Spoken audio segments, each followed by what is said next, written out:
Most people don't feel like they're failing financially, and that's the most dangerous part, because they're working. They're earning more than they did 5 or 10 years ago. Bills are getting paid. Nothing is collapsing. And on the surface, life looks fine. But underneath that surface, something is quietly breaking, and it gets worse every year. Because your parents bought their first home for the price of a modest car today, maybe $80,000 or $90,000 in the early 1990s. And that same house now sells for $400,000 or more, which in many cities where real jobs actually exist is not a luxury listing, but the entry point. While salaries didn't multiply the same way, and for most middle-income workers, real wages after inflation have barely moved over the past decade, according to U.S. Bureau of Labor Statistics and OECD data updated through 2025. And you already feel this without needing charts. Yet what most people don't realize is that nearly all traditional financial advice was built for an economy that no longer exists. Save 10%, make a budget, skip the coffee, advice that assumed affordable housing, predictable healthcare costs, manageable education debt, and stable career ladders. None of which describe 2026, because you cannot budget your way out of a structural mismatch between income and cost of living. The game board changed, but the rules did not. And if you're still trying to live a normal middle-class life by old standards, you're not falling behind because you're irresponsible, but because the math no longer works. And this is where it gets uncomfortable, because most people don't notice the danger since nothing feels urgent. They aren't broke. They aren't drowning. They're just stuck. And stuck is far more dangerous than broke. Housing being where the system exposes itself as fundamentally broken, with median U.S. home prices around $400,000 in 2026, and mortgage rates remaining above 6%, with no realistic expectation of returning to historic lows, translating into monthly payments often more than $1,000 higher than just a few years ago, pushing middle-income buyers to afford barely 1/5 of homes compared to nearly half before the pandemic, which leads people to stretch and convince themselves that 40 or 45% of their income going to housing is temporary until it isn't, turning stability into fragility, where half a paycheck disappears before life even begins. And if housing weakens people slowly, cars finish the job quietly, with average payments exceeding $700 and trucks pushing well beyond that. Normalized by culture, despite the fact that normal in 2026 is financially broken, meaning paying interest for the privilege of looking successful while eroding future options. Because you can afford to look normal, or you can afford to build wealth, but rarely both. And while economic studies now suggest 6-figure incomes are required just to live comfortably in many regions, this is not a motivation problem, but a structural one. That makes the early phase of building financial stability feel slow, unfair, and unrewarding. Because investing $500 a month takes nearly 11 years to reach $100,000, and compound interest barely shows up at first, which is why people quit before reaching the real turning point at roughly $20,000 in liquid savings. The level where life stops controlling every decision and surprises stop feeling catastrophic. Shifting psychology from fear to leverage. Something behavioral finance research consistently confirms, as people with modest cash buffers make better decisions than higher earners without reserves. And this is exactly where I need to go deeper in the first person, because I once believed I was fine too. I had steady income, nothing overdue, no obvious red flags, and externally, my life looked responsible. But one quiet night, I ran the numbers honestly and realized that 2 missed paychecks would force me to make decisions from fear instead of choice. Not because I was reckless, but because I was fragile. And that realization landed heavier than any market crash, because it exposed how thin the margin really was, how quickly confidence evaporates when structure is missing, and how comfort without optionality is not safety, but delayed risk. And that moment rewired how I thought about money, not as status or growth, but as insulation against panic, which is why I stopped confusing movement with progress and started focusing on order, because this is also where most people sabotage themselves by investing before stopping the bleeding, paying 22% interest on credit cards while hoping for 8% returns in the market, which is not investing, but math denial. Since paying off high-interest debt is a risk-free return that beats nearly any mainstream investment, with the only exception being employer retirement matching, which should always be captured before returning to debt elimination. A sequence that matters more than intelligence or discipline, even though following it makes you look like you're falling behind socially. And this emotional tax is real, because being financially smart in a status-obsessed culture feels like losing for a long time. You might get a roommate at 35, drive a paid-off car while coworkers upgrade every 2 years, skip the nice neighborhood, and hear comments you didn't ask for. But while they're spending their future, you're buying yours back. And this invisible phase is where most people quit, because progress has no lifestyle upgrade attached to it, just a quietly improving balance sheet. Yet normal is no longer safe.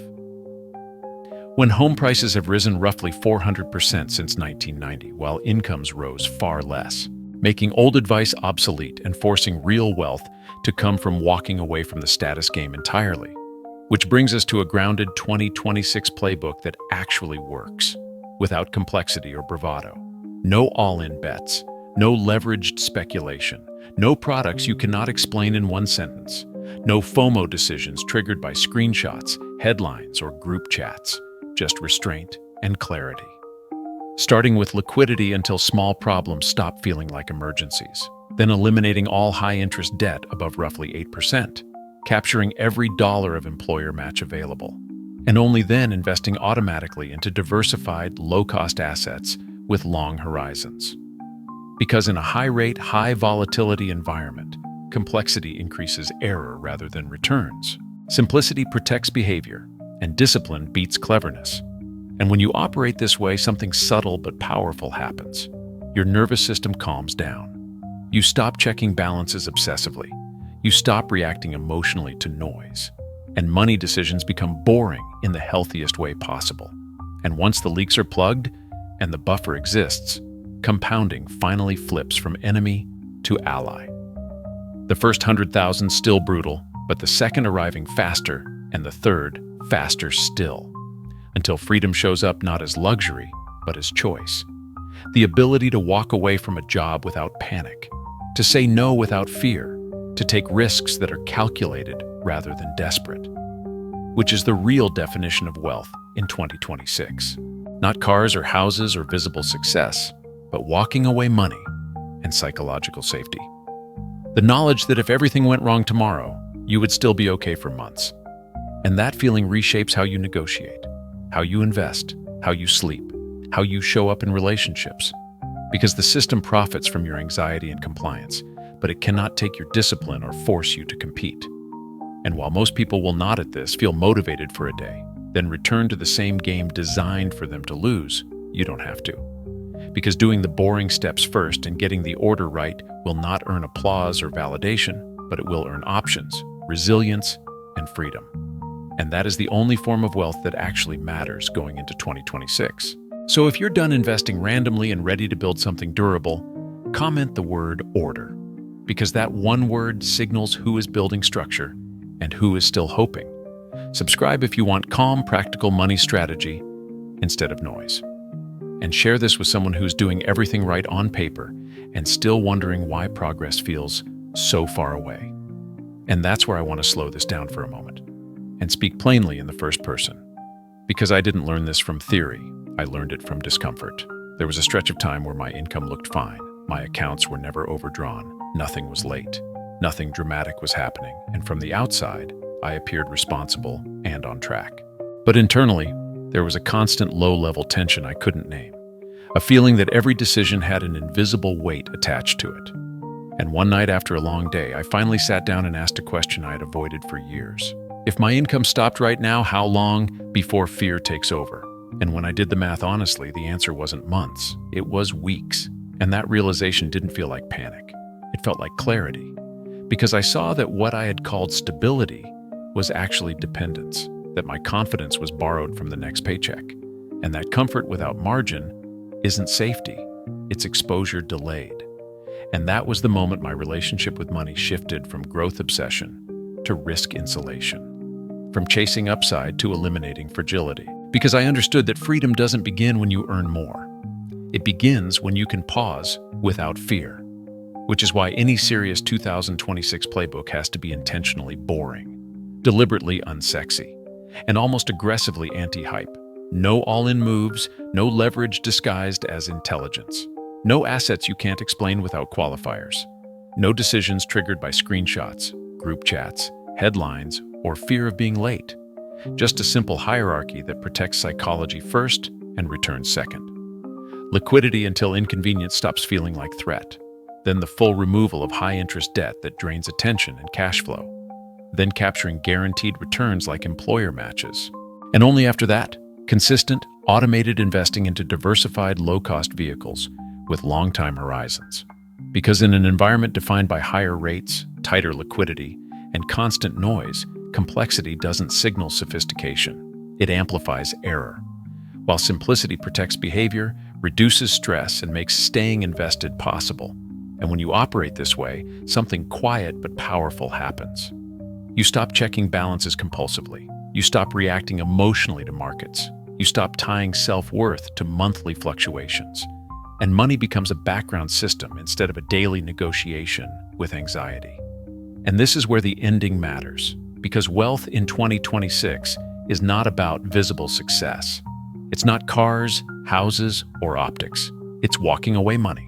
It's the ability to pause, to refuse, to choose slowly, to absorb shocks without identity collapse. It's psychological safety. The knowledge that if tomorrow went wrong, you wouldn't have to beg, rush, or accept terms from fear. And that safety changes how you show up everywhere, how you negotiate pay, how you invest, how you rest, how you relate to people.